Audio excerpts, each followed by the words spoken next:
નમસ્કાર મિત્રો, હું છું વિક્રમ વકીલ અને આપ જોઈ રહ્યા છો હોટલાઇન ન્યૂઝ. દરરોજની જેમ આજે પણ આપણે હિમાંશભાઈ ભટ્ટ, જાણીતા સુરતના અને ગુજરાતના પત્રકાર છે, રાજકીય વિશ્લેષક છે અને આંતરરાષ્ટ્રીય બાબતોના નિષ્ણાંત છે. હિમાંશુભાઈ આપણી સાથે જોડાયા છે. આજે આપણે બે અલગ અલગ વિષય પર થોડી ચર્ચા કરવી છે. એક વસ્તુ મેં મારા પત્રકારિત્વની કારકિર્દી દરમિયાન જોઈ. કોંગ્રેસનો શાસનમાં અને મુખ્યમંત્રી હતા એ પણ જોયું, જનતા દળનું શાસન આવ્યું એ પણ જોયું અને ત્યાર પછી ભાજપનું શાસન આવ્યું એ પણ જોયું. કોંગ્રેસના શાસન વખતે એટલે જ્યારે અમરસિંહ ચૌધરી, માધવસિંહ સોલંકી અને ચીમનભાઈ પટેલ મુખ્યમંત્રી હતા ત્યારે એક ચૂંટાયેલા પ્રતિનિધિઓનો દબદબો અધિકારીઓ પર હતો. એ તો હવે આખું સપના જેવું લાગે છે. મને યાદ છે કે કોર્પોરેટર પણ જો પોલીસ કમિશનરની ઓફિસમાં જાય તો પોલીસ કમિશનરે ઉભા થઈ જવું ને રિસ્પેક્ટ આપતા હતા. આજે ધારાસભ્યો જાય છે તો પણ ધારાસભ્યોનું કોઈ માન નથી જળવાતું, સંસદ સભ્યોને પણ કોઈ પૂછતું નથી. ટોટલી અધિકારીઓ માની બેઠા છે કે અમને કોઈ ટચ કરનાર નથી, અમને કોઈ ભેદી પ્રોટેક્શન છે અને અમારે પ્રજાજનોનો કામગીરી નહીં કરશું તો પણ અમને કંઈ થવાનું નથી. આ જે ચૂંટાયેલા પ્રતિનિધિઓ છે, મિનિસ્ટરો છે, સંસદ સભ્યો છે કે ધારાસભ્યો છે, એ અમને નમાવી શકે એમ નથી, અમને અમારી પાસેથી કામ કરાવી શકે એમ નથી, અમે એમના કામ નહીં કરીશું તો પણ અમને કંઈ થવાનું નથી, અમને કોઈ ટચ કરવાનું નથી. આ એક બેફિકરાઈ અને નફટાઈને કારણે આપણે હમણાં વડોદરામાં જે પૂર આવ્યું વિશ્વામિત્રીમાં અને જે અધિકારીઓ વિરુદ્ધ પ્રજાનો ગુસ્સો ભડક્યો અને એ અધિકારીઓ પર ઉતરવાની જગ્યાએ ચૂંટાયેલા પ્રતિનિધિઓ પર ઉતરો, એ પણ વાજબી જ હતું. આવા તો ઘણા પ્રસંગો આપણે જોઈએ છે કે અધિકારીઓ પાસે સામાન્ય માણસ, એક પ્રજાજન કોઈ અપેક્ષા વધારે લઈને નથી જતો. એને તો એના ઘરે નિયમિત પાણી આવે, વીજળી આવે, સારા રસ્તા, તૂટેલા રસ્તા નહીં હોય એવા રસ્તા પર એને મુસાફરી કરવા મળે અને એને લો એન્ડ ઓર્ડર પરિસ્થિતિમાં કાબુમાં રહે. એક પોલીસ સ્ટેશનમાં પણ જાય છે તો ના છૂટકે જાય છે, કે કોર્ટમાં જાય છે તો પણ ના છૂટકે જાય છે, કારણ કે સામાન્ય માણસ કોઈ મગજમારીમાં પડવા માંગતો નથી. પણ આપણા ગુજરાતના કમનસીબે મેં જોયું છે કે રાજકારણીઓનો ધાક કે સત્તાધીશોનો ધાક અધિકારીઓ પર રહ્યો જ નથી, અથવા તો દિવસે દિવસે બદતર થતું જાય છે, ધાક ઓછો થતો જાય છે. હિમાંશુભાઈ, આપણે ઘણા દાખલો આપીને પણ આ બાબત, તમારું આ બાબતમાં શું મંતવ્ય છે? તમે જે વાત કહી ને બહુ સ્પષ્ટ છે. એક જ વાક્યમાં કહી દઉં તો એ લોકો શું કહે છે? Government is yours but the rule is hours. સરકાર ભલે તમારી હોય ભાઈ, કાયદો તો અમારો જ ચાલશે.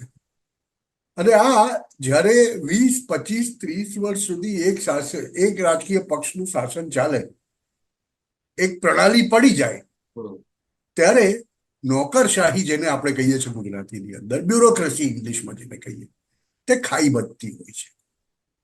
હવે નાના લેવલથી શરૂ કરી આપણે એને મોટા લેવલ સુધી જઈએ, ચીફ સેક્રેટરી સુધી જઈએ, બધામાં કઈ બહુ મોટો ફરક હોતો નથી. કેમ કે એમને તો ખબર છે ને કરીને શું કરશે ભાઈ. આજે હું સુરતમાં છું, કાલે મને નાખશે રાજકોટમાં, પરમ દિવસે કદાચ જામનગરમાં મૂકે, પાછો મને સુરતમાં લાવવો જ પડશે ને. એનું કારણ બહુ સ્પષ્ટ છે. આમ જોઈએ તો લોકો આજકાલ આપણે ત્યાં એક પેટર્ન બી પડી ગઈ છે. આપણે લોકો એમ કહીએ કે સરકારી નોકરી ના મળે ત્યાં સુધી બેકાર છીએ. કારણ શું છે આનું? કે બધા જુએ છે, એમની સામે નજરે ઉદાહરણો જુએ છે જીવંત, કે એકવાર સરકારી નોકરી મળી ગઈ એટલે બખ્ખમ બખ્ખા.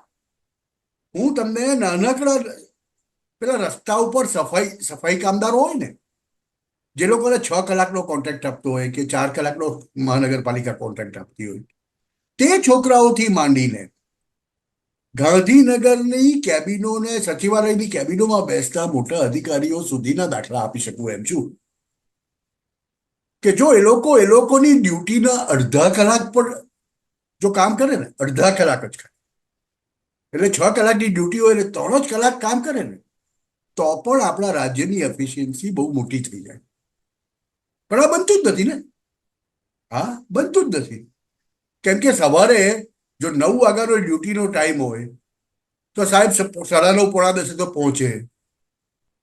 પછી પટાવાળો એમનું ટિફિન લઈને એક બાજુ મૂકે, આમ તેમ ફરે, એટલે 11:30 થઈ ગયા હોય, 12 વાગે એટલે લંચ અવર પડે, 12 થી 2 લંચ કરે, 2 થી 2:30 આફરો ચડ્યો હોય, 2:30-3 વાગ્યા પછી ટેબલ ઉપર બેસે, એકાદ બે ફાઇલ જુએ, આમ તેમ ત્યાં 4-4:30 પાછો 6 નો સમય થઈ જાય, અને પેલી 6:10 ની ઘંટીની રાહ જોવાતી હોય કે ક્યારે સાયરન વાગે ને ઉઠીને હું ચાલી જાય. C that is what has become a government job. હવે આવી સ્થિતિમાં તમે જે વાત કરી ને કે વડોદરાના લોકોને સીધી સાદી આશા હોય કે મારે તો વીજળી આવે, આ આવે, કઈ રીતે બનવાનું સાહેબ? હિમાંશુભાઈ, આપણે જ ઉભા કરેલા છે ને આ લોકોને. હિમાંશુભાઈ, એક મિનિટ, હું એક બીજો એક મુદ્દો અહીંયા ચર્ચવા માંગુ છું. તમે જે વાત કહ્યું તો સંપૂર્ણ સત્ય છે કે ભાઈ એમને સરકારીની એક પ્રથા પડી ગઈ છે, એ બીબાધાડ નોકરી કરવી છે, એ મુદ્દો પણ સાચો છે. પણ અહીંયા મુખ્ય વાત એ છે કે મેં મારી પત્રકારિત્વની આટલા 38 વર્ષની કારકિર્દીમાં ઘણા બધા રાજ્યોમાં રિપોર્ટિંગ કર્યું છે, ગુજરાતમાં પણ ઘણું રિપોર્ટિંગ કર્યું છે. મેં હમણાં અગાઉ કહ્યું તેમ કોંગ્રેસ, જનતા દળ અને ભાજપ ત્રણેના શાસનમાં ગાંધીનગર સુધી રિપોર્ટિંગ કર્યું છે, બરાબર. પણ એક દાખલો તમને આપો કે મેં માધવસિંહ સોલંકી અથવા તો ચિમનભાઈ પટેલ જેવા મુખ્યમંત્રી હતા ત્યારે કોઈ આઈએએસ કે આઈપીએસ અધિકારી ચૂંકે ચા નહોતા કરી શકતા. આમ જાહેરમાં એ લોકોને ખખડાવી નાખતા મેં જોયા છે, મોટા મોટા અમલદારોને. જ્યારે છેલ્લા કેટલાય વર્ષોથી મને યાદ નથી કે આ લોકો તો મેં અંગત રીતે મેં પણ એવા નામ વગર દાખલા આપું છું. એક મિનિસ્ટરને એક મળવા હું ગયો હતો હમણાં જ મિનિસ્ટ્રીમાં, અને લગભગ 6-8 મહિના પહેલાની વાત છે. તો એ મિનિસ્ટર ને એક મિત્રનું વ્યાજબી કામ હતું, એટલે એમને કહ્યું, લેખિતમાં એમણે કહ્યું કે ભાઈ આમાં બહુ વ્યાજબી ને કાયદેસરનું કામ છે, અનનેસેસરી અટકાવેલું રાખ્યું હતું, તો આ કામ પતાવવાનું છે. પછી એમણે કન્સર્ન આઈએએસ ઓફિસરને એમણે ફોન કર્યો કે ભાઈ ફલાણા ઢીકણા વ્યક્તિ તમને મળવા આવશે, તમે જરા આ કામ કરવાનું જ છે અને થાય એવું હશે, લીગલ કામ છે. અમે જયારે આઈએએસ ઓફિસરને મળવા ગયા ત્યારે એણે એટલી બધી બહાનાબાજીઓ કાઢી કામ નહીં કરવા માટે, અથવા તો એમને પૈસા જોઈતા હતા જે અમે આપવા તૈયાર નહોતા. એમણે એટલી બધી બહાનાબાજી કાઢી એટલે અમે ફરીથી મિનિસ્ટરની ઓફિસમાં આવ્યા.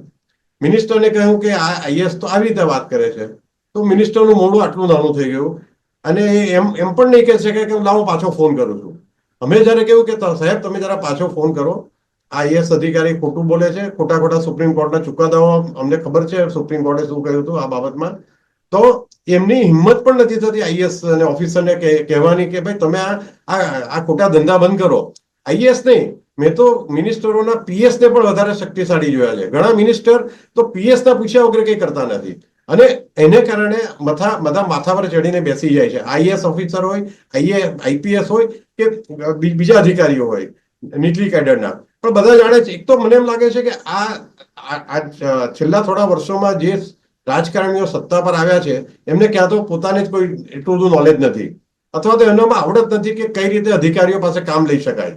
એટલે આ એક બધાનું મિશ્રણ. પ્રશ્ન મોટો છે હિમાંશુભાઈ. એટલે આજે તમે વાત કરી ને બહુ સાચી વાત છે, પણ આનું કારણ શું દેખાય તમને? તમે જે કીધું છે કે ભાઈ એમનામાં આવડત નથી, કામ નથી કરાવી શકતા, આના કરતા પણ વધારે હું શું માનું છું ખબર છે કે સાહેબ આ લોકોને એક ખબર પડી ગઈ છે કે લોકો આવ્યા છે, અમારું કામ થાય તો આ લોકોનું કામ થશે તો બી શું ને નહીં થશે તો બી શું, અમને કોણ હરાવનારું છે?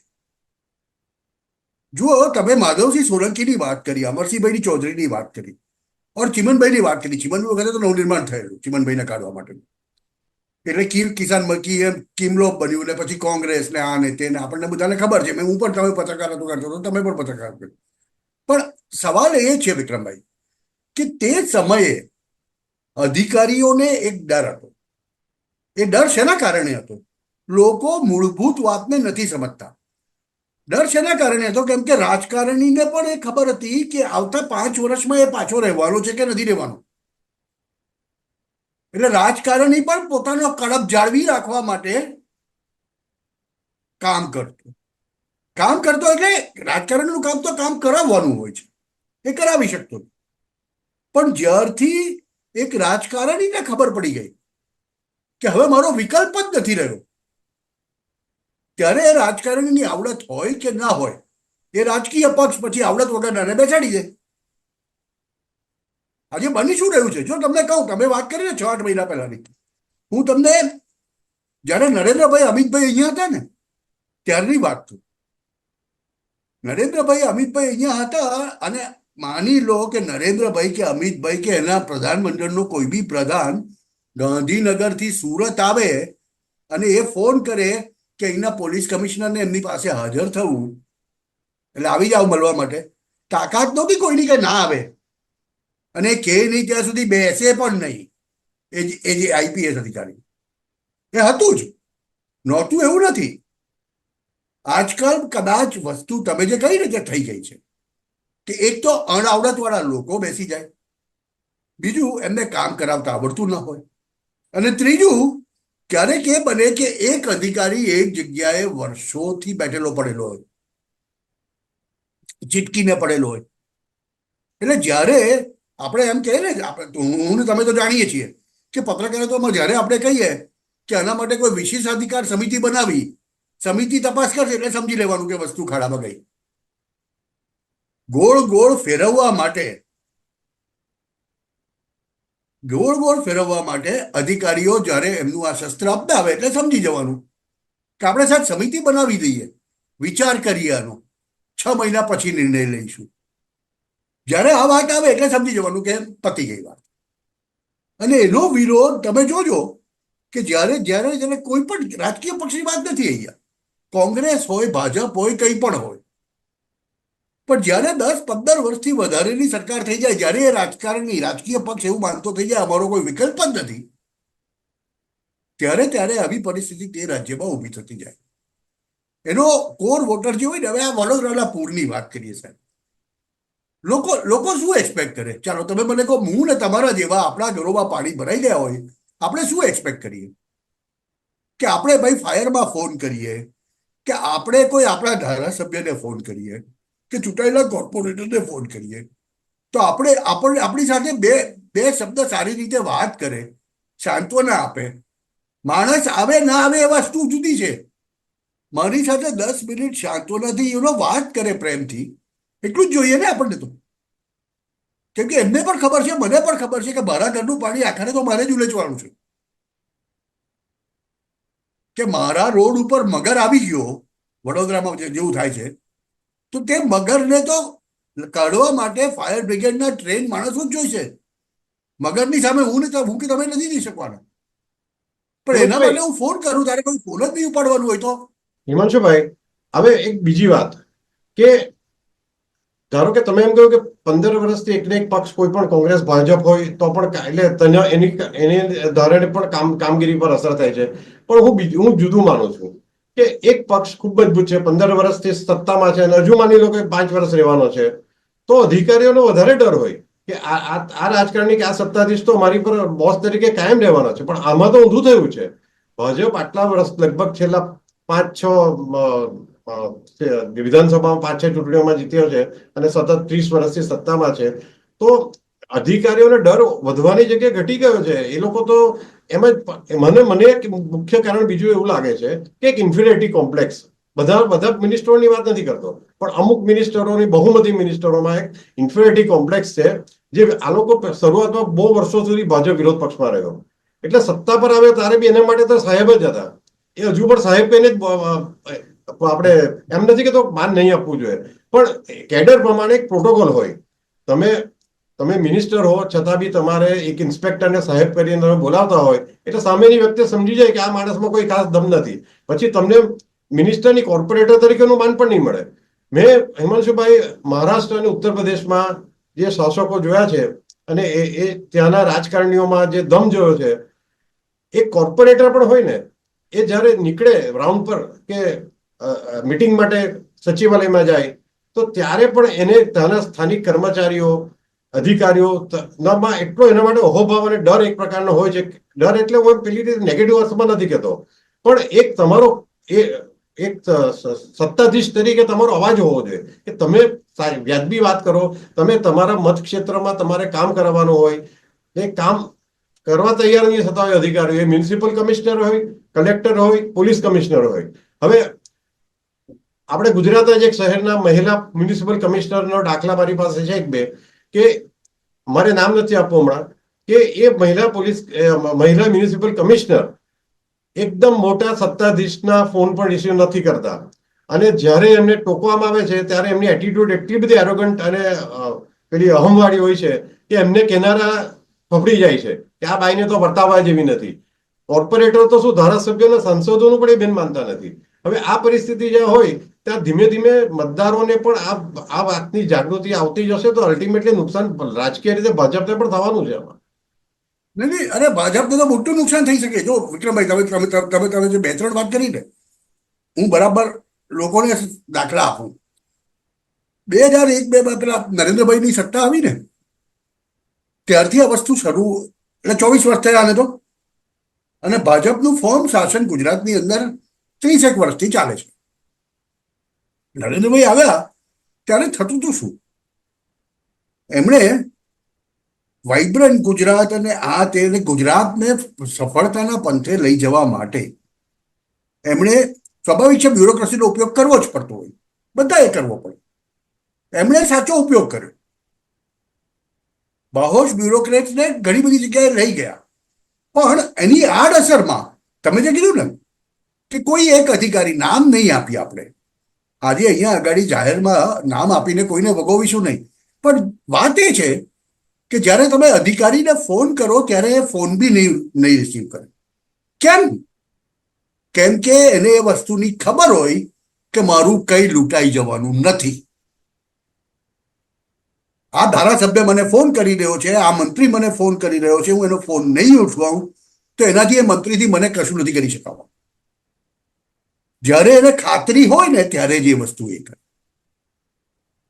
અને ખાતરી ક્યાંથી મળે?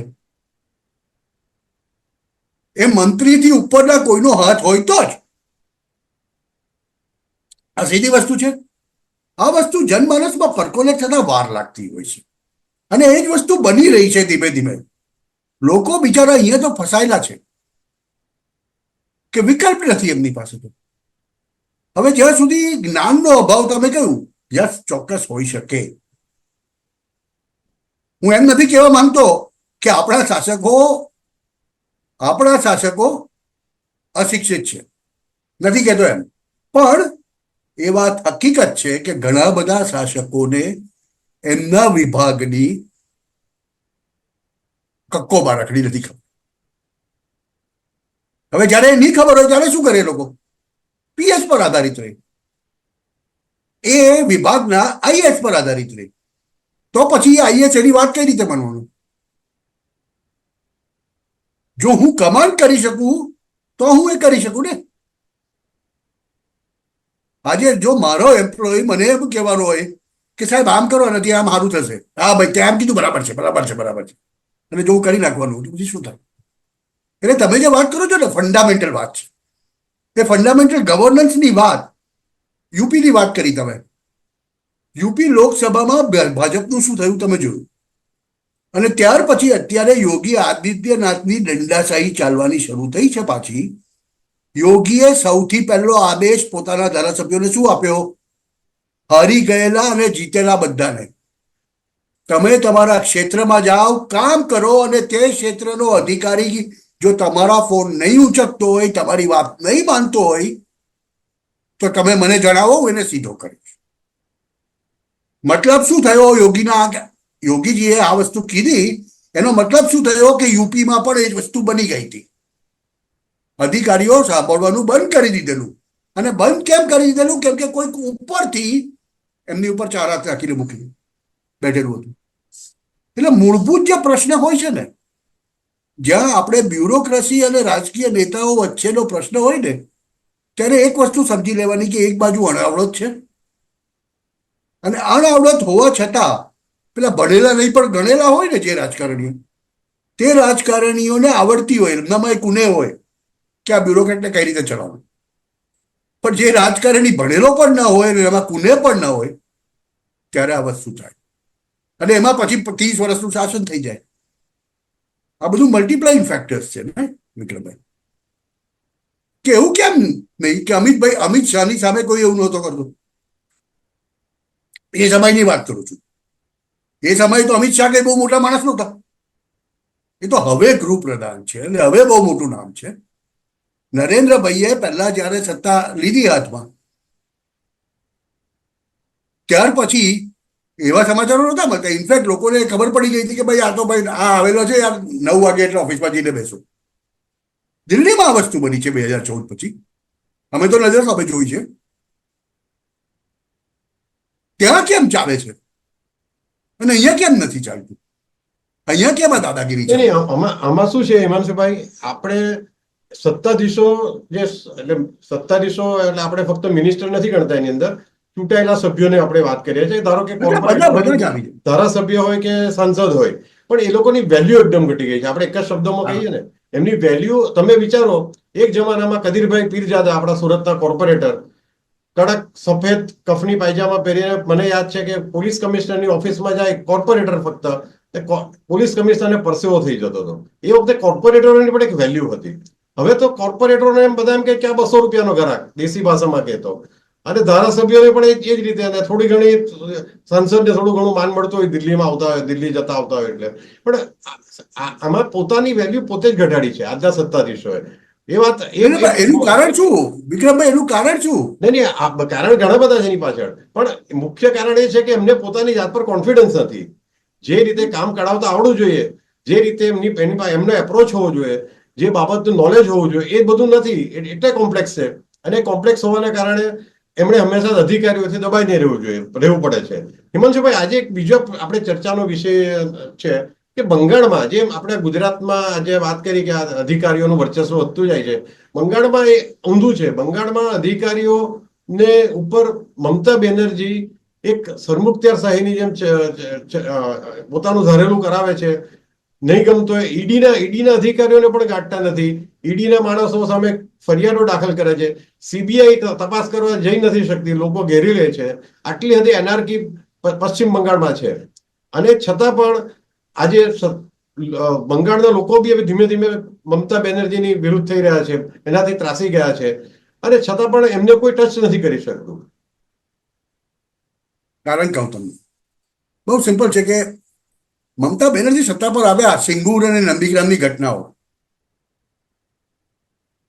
અને બંગાળમાં હંમેશા સત્તા પરિવર્તન જ્યારે જ્યારે થાય છે ને, એક રાજકીય પક્ષથી બીજા રાજકીય પક્ષમાં, ત્યારે સામાન્ય સંજોગોમાં એનાર્કી સ્થાપિત થતી હોય છે અને હિંસા થતી હોય છે. જો એકદમ મોટો કોન્ટ્રાસ્ટ તમને કહું કે ગુજરાતમાં જે થાય સત્તા પરિવર્તન, તે ચૂપચાપ થઈ જાય. જ્યારે બંગાળમાં, બિહારમાં જે સત્તા પરિવર્તન થાય તે હિંસાત્મક. આ વખતે બન્યું છે કંઈક એવું કે આ રેપ કેસ, કલકત્તાના રેપ કેસ પછીથી પહેલી વખત પશ્ચિમ બંગાળમાં છેલ્લા 15-17 વર્ષની અંદર મમતા બેનર્જી સામે સામાન્ય માનવજન બહાર આવી ગયું છે. એ કેમ? ઘટના બની એટલે નહીં. આ બરાબર સમજો લોકો કે ઘટના તો ભાઈ બધા રાજ્યોમાં બની છે.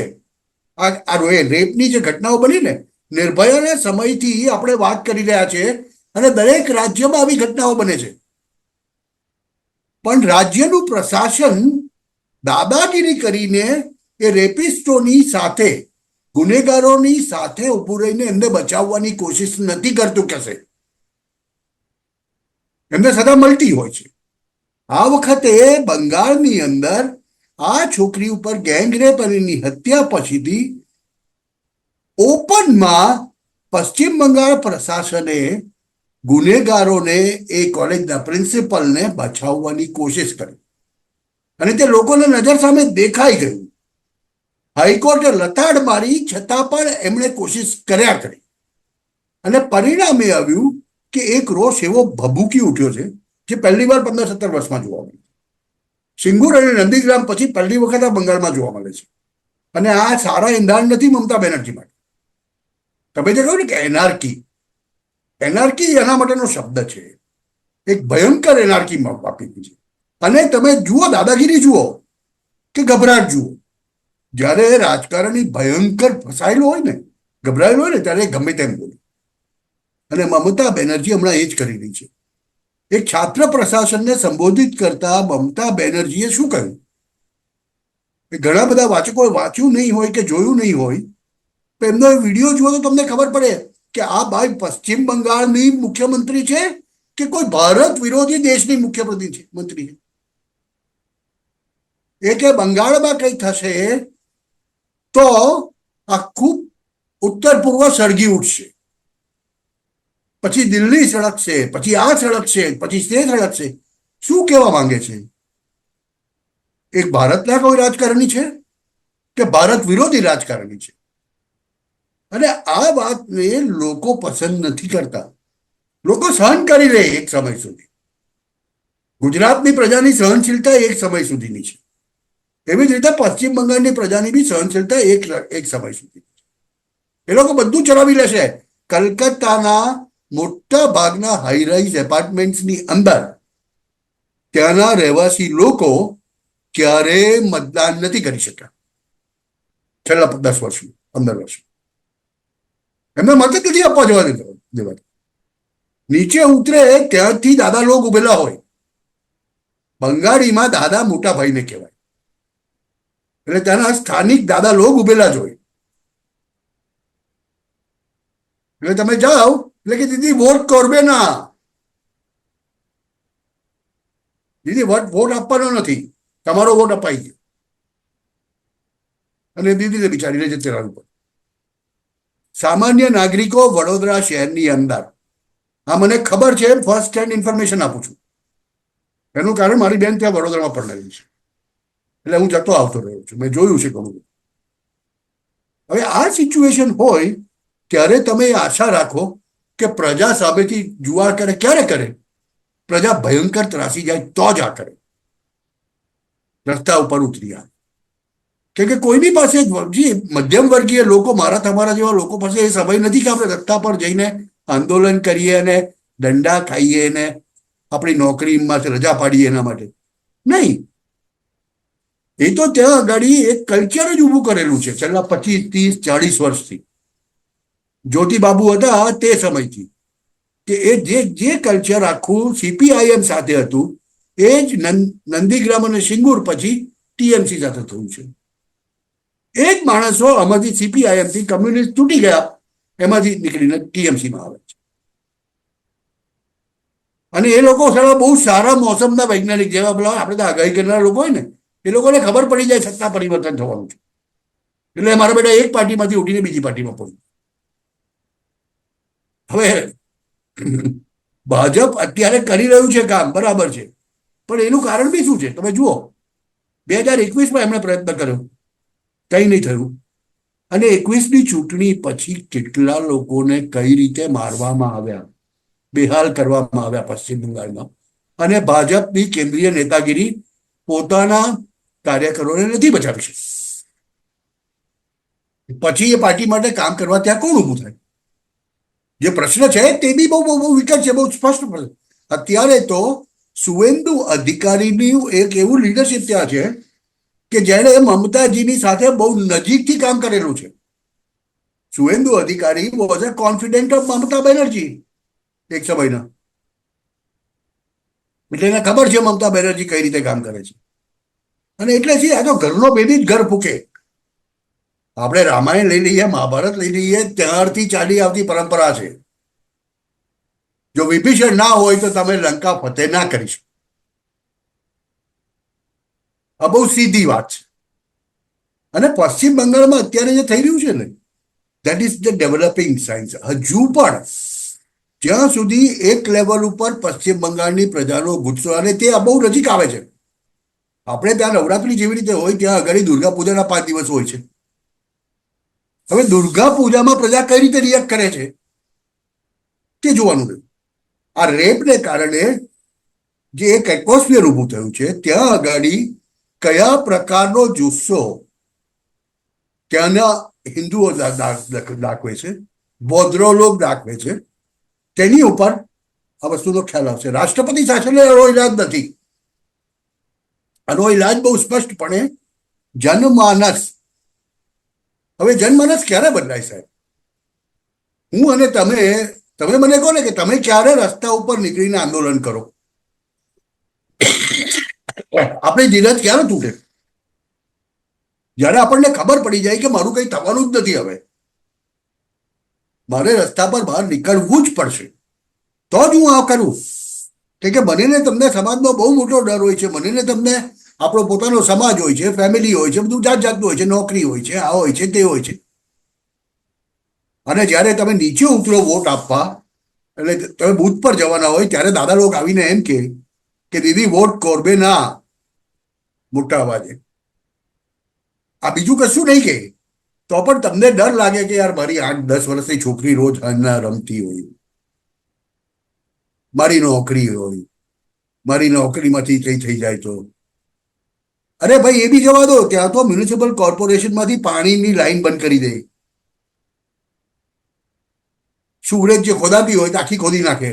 હા, એટલે આવી વસ્તુઓ બની છે. એટલે બંગાળમાં જે આપણે કહીએ બંગાળની સેલિબ્રિટીઝ એક પણ બહાર આવી આ વિરોધ કરવા, મમતા બેનર્જીની જોખમીનો વિરોધ કરવા.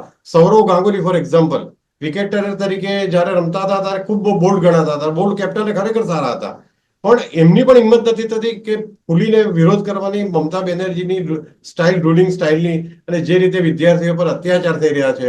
નથી જયા બચ્ચન સાંસદની, ભલે આના સાંસદ છે પણ મૂળ બંગાળી, મમતા બેનર્જીના મિત્ર છે. એવા કેટલા બધા સેલિબ્રિટીઝ છે કે જે એમને ખબર છે બોલશે તો ગમે ત્યારે નોટિસ આવશે, પોલીસ ગમે ત્યારે આવીને ઉચકી જશે અને જેલવાસ થશે. હિમાંશુભાઈ, હવે આવનાર દિવસોમાં પણ આપણે, મને લાગે છે કે આ સમગ્ર દેશની નજર સૌથી વધારે હમણાં ડિસ્ટર્બ રાજ્ય તરીકે પશ્ચિમ બંગાળ પર રહેશે, કારણ કે આ બધું ટૂંક સમયમાં શાંત નથી થવાનું. આમાં ફણગા ઘણા બધા આગળ ફૂટશે. સીબીઆઈની તપાસમાં શું બહાર આવે છે એ પણ આપણે જોવું રહ્યું. હવે સ્થાનિક જે વિદ્યાર્થીઓ આંદોલન કરી રહ્યા છે એમના પર દબાણ લાવીને કઈ રીતે આંદોલન પાછું ખેંચવું, ભાજપ વિરોધ પક્ષ તરીકે પોતે પણ દેખાવો કરી રહ્યા છે, એનું શું થશે એ પણ આવનાર દિવસોમાં આપણે જોતા રહેવું પડશે, અને એની ચર્ચા આપણે આવતા દિવસોમાં કરીશું, આવનાર દિવસોમાં. હિમાંશુભાઈ, તમે અમારી સાથે જોડાયા એ બદલ ખૂબ ખૂબ આભાર, અને દર્શક મિત્રોનો પણ આભાર. આવા પ્રકારના વિડીયો તમને જોવા ગમતા હોય તો હોટલાઇન ન્યૂઝ ચેનલને લાઇક, શેર અને સબસ્ક્રાઇબ કરો.